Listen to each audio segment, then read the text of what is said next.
Pessoal, às vezes na nossa vida, tudo parece que acontece por acaso, né?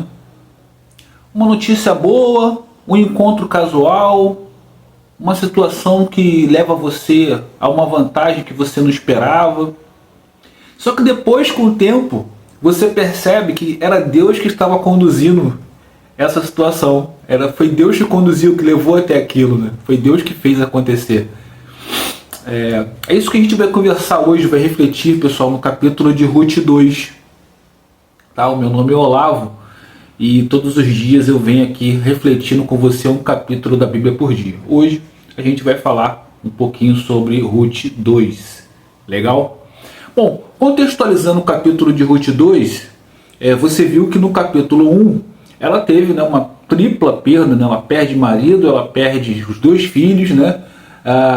Fica sozinha numa terra estrangeira com 2 mulheres, né, que são as esposas dos seus 2 filhos que também morreram. Uma delas decide ir embora, né, voltar para sua parentela, e a outra decide ficar com Noemi, que é Ruth, né? Ela decide ficar com Noemi e decide inclusive que o Deus de Noemi será o Deus dela. E aí elas seguem de volta lá para Belém. Bom, o que acontece? Elas chegam a Belém e elas agora, entre aspas, se sentem menos desprotegidas, porque elas voltam para a terra na verdade, onde Noemi tinha conhecidos, né? Mas Ruth é uma estrangeira. O que ela faz? O que ela sugere a Noemi? Noemi, eu vou vou catar milho, né, das sobras. O que acontece? Naquele tempo havia uma lei, né, era uma lei de Deus, que quando você fazia a colheita das espigas de milho, você não podia pegar tudo que caía no chão, para estrangeiros, para pessoas com necessidades pegarem. Isso era lei.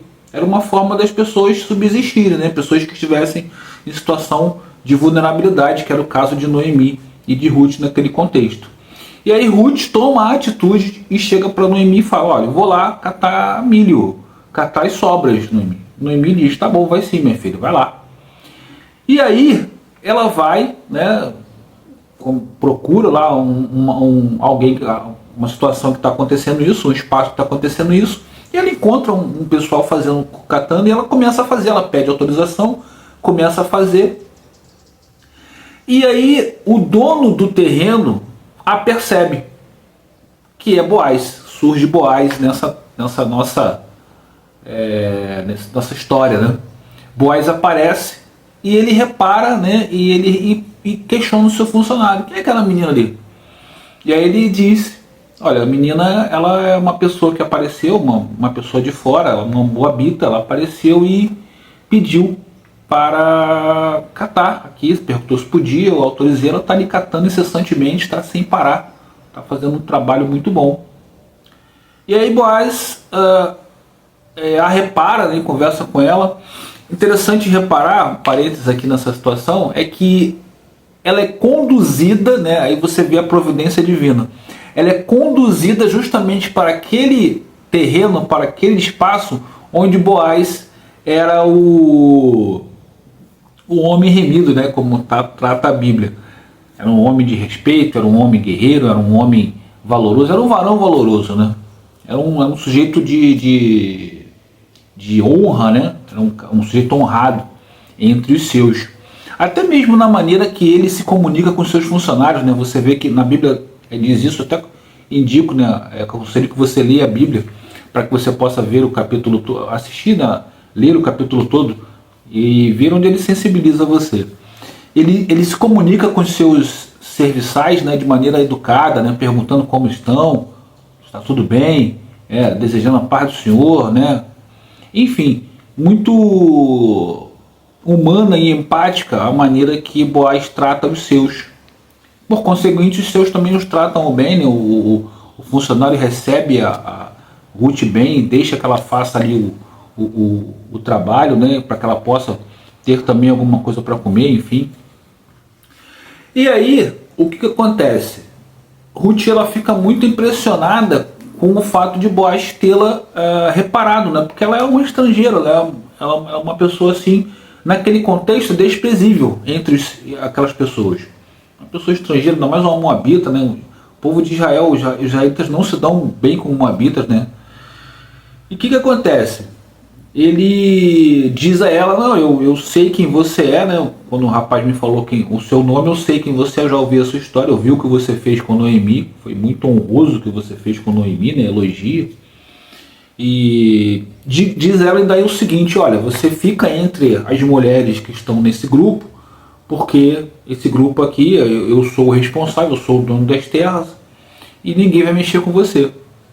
E aí, inclusive, ele diz ao pessoal dele, olha, não quero que ninguém mexa com a menina, e inclusive favoreçam ela, não a contrariem, para que ela possa pegar bastante coisa, para ela possa acumular bastante comida ali, bastante subsistência, né, dela e para quem ela precisa.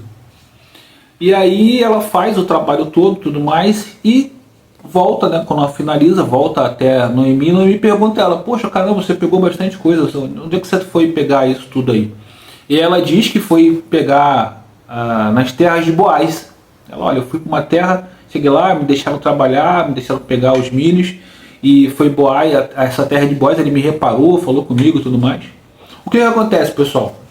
Boaz, na realidade, Noemi revela para Ruth que Boaz era um primo, era um parente, né, de Emelec, que era o marido de Noemi que faleceu no capítulo anterior. Então isso poderia ser bom para elas, é um bom presságio. Que, por exemplo, elas vêm da vulnerabilidade na terra estrangeira, né, quando os homens morreram, agora elas se sentem um pouco mais seguras, e agora mais segura ainda porque Ruth foi trabalhar nas terras de Boaz, e Boaz já falou para ela, ó, fica tranquila que aqui ninguém vai mexer com você. Você fica aqui com a gente que ninguém vai mexer com você. Então ela já sai da vulnerabilidade para uma situação mais confortável, e ela agradece a Deus, ela entende que é Deus que está fazendo essa providência. E aí Noemi fala, né, olha, esse Boaz, ele é um homem de bem, ele é da parentela do meu marido. O que acontece, né, nesse tempo, caso alguém da sua família, né, perdesse o marido, né, essa mulher perdesse o marido da sua família, você poderia casar com essa mulher, você poderia pegar ela para sua esposa. Então já abre uma possibilidade, né, de Boaz casar com Noemi ou com Ruth.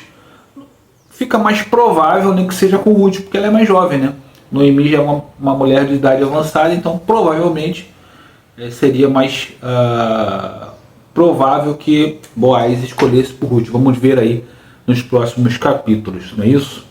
Bom, o que esse capítulo nos diz, né, pessoal, no nosso cotidiano, na nossa vida, na minha vida, na sua vida? Pessoal, tem muitas coisas que a gente vive, que acontecem conosco, que a gente acha que é por acaso, mas a gente depois vai perceber, vai constatar que foi Deus. Muitas atitudes negativas, até mesmo nossa, que Deus deixa, e Deus já mostrou isso lá com Sansão, né? Sansão que tinha atitudes questionáveis, atitudes reprováveis até algumas, mas que Deus, de uma certa forma, permitia, porque essas atitudes levaram ao benefício de outras pessoas. Então, ele não aprovava as atitudes de Sansão, mas ele permitia que acontecesse, porque isso estava beneficiando outras pessoas. Era o plano que ele tinha, né? Aqui é a mesma coisa. Só que aqui Deus conduz para uma coisa positiva, porque ele une, né? Ele traz, sem falar nada, ele traz Ruth para próximo de Boaz, faz com que Boaz se afeiçoe positivamente os seus olhos de Ruth, e isso eu acredito, não li o restante do capítulo, 2 capítulos, mas eu acredito que isso vai ser positivo para as duas, né? Então elas saem aí de uma situação de extrema tristeza, né? Perda dos marido e filhos, principalmente Noemi, né? Ela até fala que muda o seu nome para uma pessoa, para Mara, né? Para amarga, uma mulher amarga, né?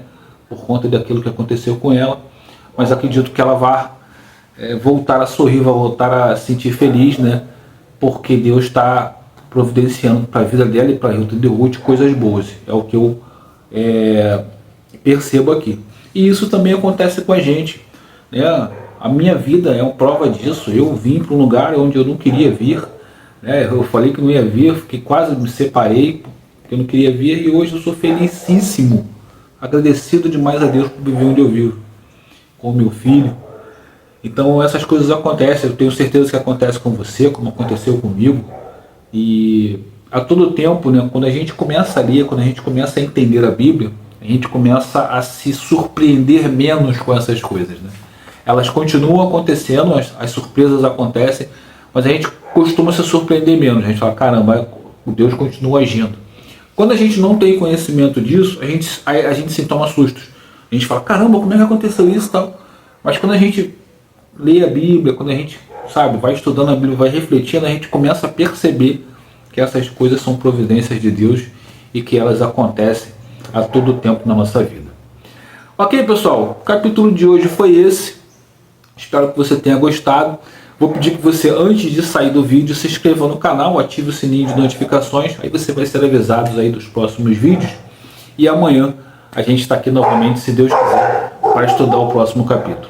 Beleza, pessoal? Deus abençoe a todos e até o próximo vídeo.